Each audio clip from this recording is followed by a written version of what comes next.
In August of 2005, Hurricane Katrina struck the Gulf Coast of the United States.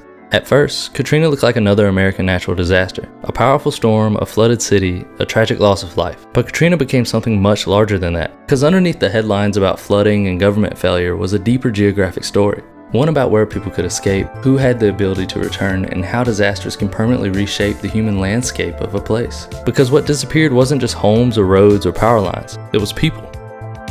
The worst of the storm has now reached New Orleans. This is the moment we've been talking about, dreading. I'm wondering how long these levees are going to hold on Lake Pontchartrain. Long before Katrina made landfall, New Orleans was already vulnerable. Not just politically, not just economically, geographically. New Orleans exists in one of the most precarious physical locations of any major city in America. Much of the city sits below sea level, surrounded by water from nearly every direction. The Mississippi River borders it on one side, while Lake Pontchartrain presses against it from another. Marshlands and wetlands stretch across the surrounding region, creating an environment where the boundary between land and water has always been unstable. For centuries, the city survived through an enormous system of levees, pumps, canals, and engineered waterways designed to keep flooding under control. But that system created a dangerous illusion, because the more New Orleans engineered its environment, the more dependent it became on that infrastructure functioning perfectly. And when Katrina arrived, it didn't. The storm itself caused enormous destruction, but the catastrophe escalated after the levees failed. Roughly 80% of the city flooded, trapping tens of thousands of residents inside homes, shelters, and neighborhoods that quickly became inaccessible. But the flooding did not affect every neighborhood equally. Some communities sat at lower elevations, others had older infrastructure or fewer evacuation resources available even before the storm arrived. For decades, housing discrimination and segregation shaped where people lived in New Orleans.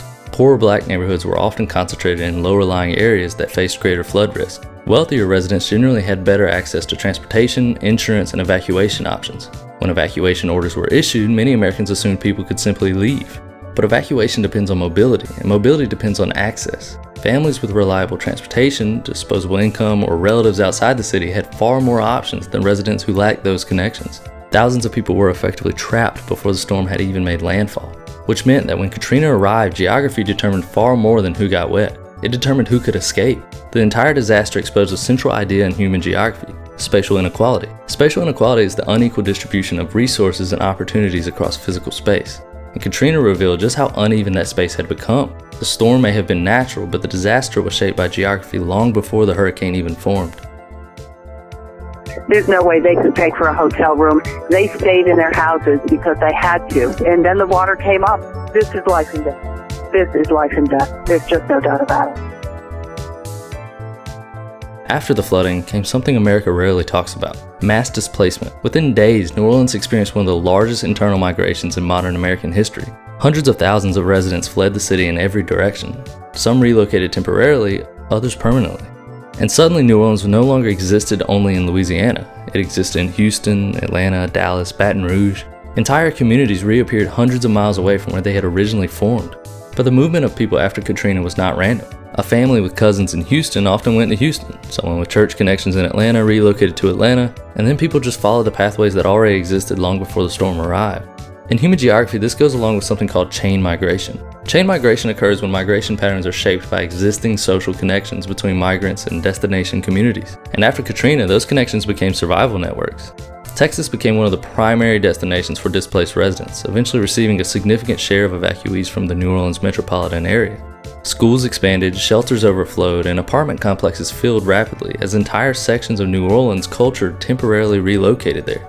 But displacement created enormous uncertainty. Many residents expected to return home quickly, then weeks turned into months and months turned into years. And for some neighborhoods, recovery barely happened at all. Homes remained abandoned, businesses never reopened, and communities fractured apart under the pressure of distance and instability. Because once populations disperse, rebuilding becomes more complicated than reconstructing buildings. You have to rebuild the social fabric that made those neighborhoods function in the first place. And once those networks scatter across multiple cities, bringing them back together becomes incredibly difficult. Katrina transformed New Orleans from a single geographic place into a dispersed population spread across America. And the longer displacement lasted, the more permanent that transformation became.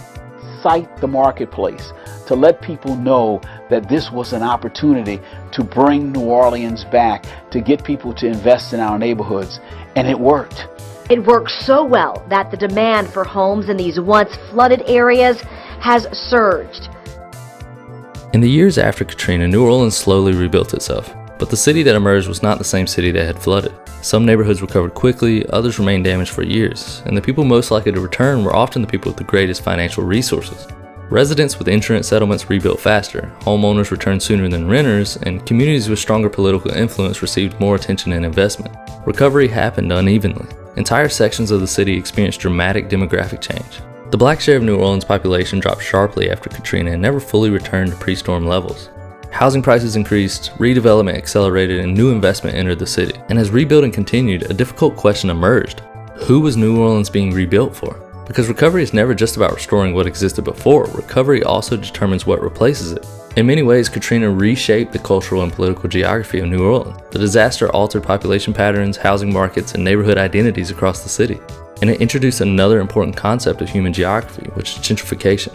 Gentrification occurs when wealthier residents and investment move into historically lower income urban neighborhoods, often displacing existing populations. In post-Katrina New Orleans, redevelopment brought economic growth to some areas while making it harder for many former residents to return. The city physically survived, but its demographic geography changed permanently. And that may be the most important legacy of Katrina, because disasters do not end when floodwaters recede. Their effects continue through migration, housing, economics, or population change. They reshape who belongs in a city and who no longer can.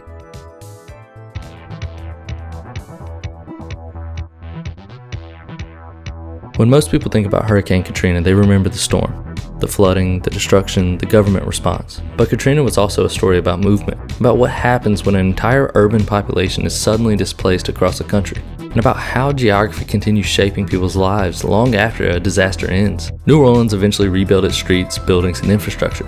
But rebuilding a city is not the same as rebuilding a community, because cities are more than a physical place. They are networks of people tied together through shared geography, culture, and memory. And once those networks scatter, they are never put together in quite the same way again. The streets of Biloxi and Gulfport will again be filled with lovely homes and the sound of children playing. The churches of Alabama will have their broken steeples mended and their congregations whole. And here in New Orleans, the streetcars will once again rumble down St. Charles, and the passionate soul of a great city will return.